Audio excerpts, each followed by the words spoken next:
Hey guys, it's Rich with your Monday Spot in the Pagan Perspective. This is like my fourth take of this. It's getting kind of old. So I have two questions for this week. The first one that I'm going to read comes from Wild Silverwolf, and this was asked pretty recently. The other one was asked many moons ago, as Cara puts it. And I'm actually taking this out of the order that Cara did, because to me it makes more sense that way, sorry. So, Wild Silverwolf writes, could you guys talk about the idea of someone calling themselves a Christo-Pagan, Christo-Witch, Christian Wiccan, etc., etc., etc., and being pagan/Wiccan and having Christian themes in their practice?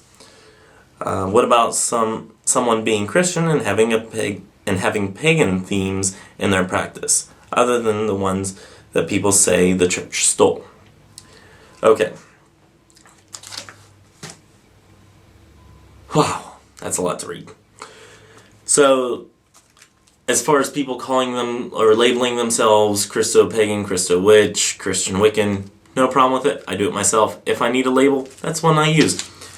So, having Christian themes as a pagan and having Christian themes in your practice, for a lot of people, if they had a strong Christian background, but now it doesn't necessarily jive with what they believe today, but it's still a huge part of their life, before they became pagan, then I see no problem with it, especially since it's something that still calls to you, that still speaks to you in a way.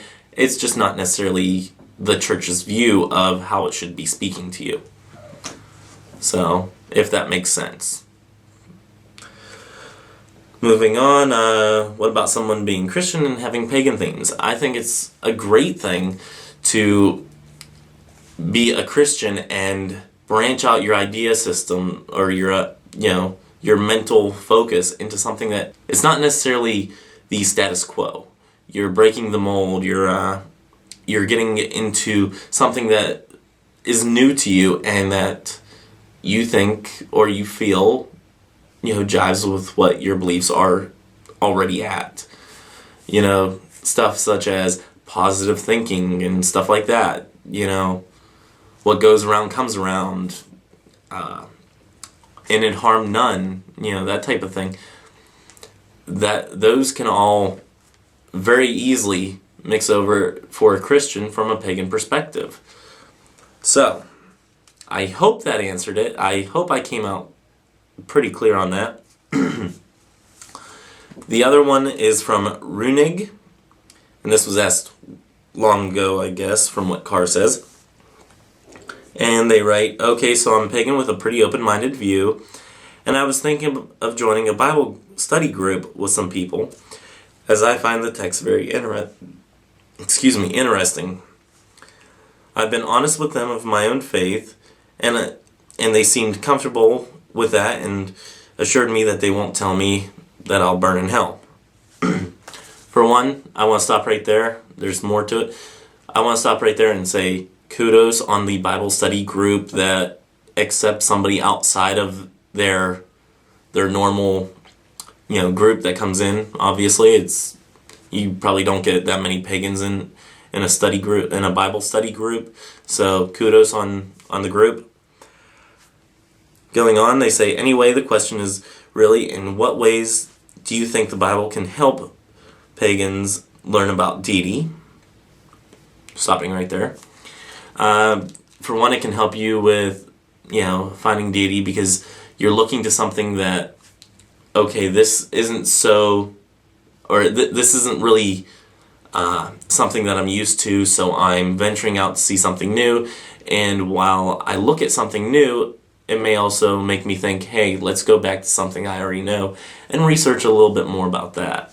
It can give you that inspiration to look up something different about what you already know. And it can also give you a different perspective as to what other deity might be out there that you're not necessarily thinking about until you have that spark, that idea, that inspiration moment. Whether you think there's a possibility for a sort of mix of the faiths, and how do our philosophies stand together? Of course, I think there's a possibility for the mix of the faiths because I'm doing it. There's many others especially on YouTube, that are doing it. So, of course, yes, I think there's a possibility for a mix of faith. How can the philosophy stand together? Well, as of right now, with as much stigmatism as there is out there about how pagans will go to hell because of worshiping the devil, as a lot of people think, I don't think they can really stand together right now. But in time, I think they can actually grow together because of acceptance and, learning where each other comes from as far as a path and all that. I think they can actually grow together more and more. But also they can stand together just as, hey, we want to preserve the earth that, from a Christian standpoint, that God has given us to take care of. And from a pagan standpoint, helping the earth because it's our Mother Earth. It's our, a representation of a goddess that has given us everything. In some people's path, it's actually a literal sense of a goddess. So, for me, if I were to say, is it a physical or is it a representation of a goddess, I would probably say it's a representation, just me personally. But for some, it's quite literal. The earth is a goddess. So, as far as saving the earth or recycling or something like that, they can definitely stand together, even in the mundane sense. Not just the, hey, we're going to hold hands and sing Kumbaya sense type thing. Which I also think is a great idea. So, I think that's about all that I have. Yep, that's it. So, I'm going to wrap this up, try to edit it all down, and get it up on YouTube so you guys can watch it tonight, because it is, 5:30? Yes. It's about 5:30. I'm going to try to get this up by probably 7. So, hopefully you guys can watch it tonight before you go to bed and all that stuff. I got some stuff I have to do to my uniform before I go out to a funeral tomorrow and all that stuff. So, I'm signing off, and I guess I'll see you all next week. Until then, have a great day and a better tomorrow. Bye-bye.